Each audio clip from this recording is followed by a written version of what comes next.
Hi, my name's Beth, and I'm going to share with you a little bit about what my life was like before I completely surrendered it to Christ and what it's like now.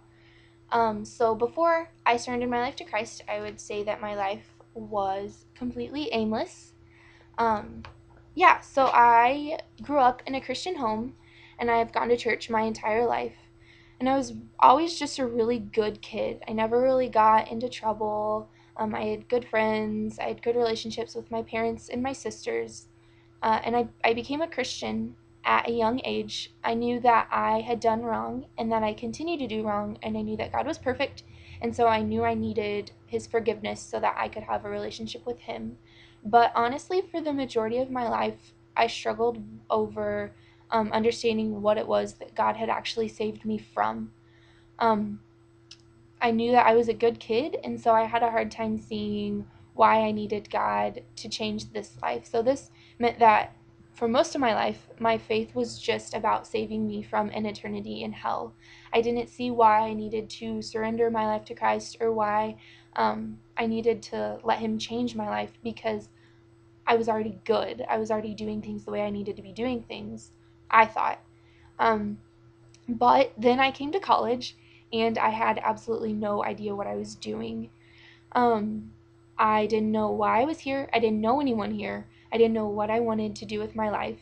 And this was really the first time in my life that I couldn't figure things out. I couldn't make things work.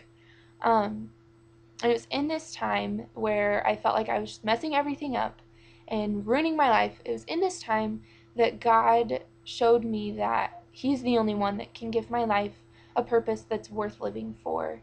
I realized that He already had things figured out, so I didn't need to figure things out.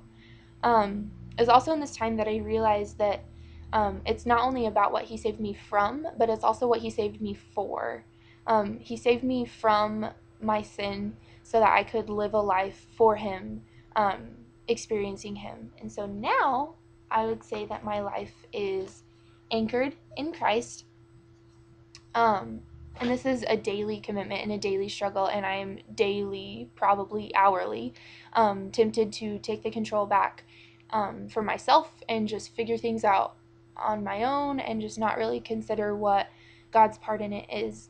But that's what's so great about being anchored in Christ is that even though I am all over the place and even though I still mess up so much, He is steady and unchanging.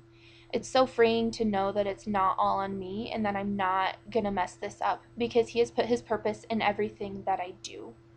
So that's my story. Thanks for listening.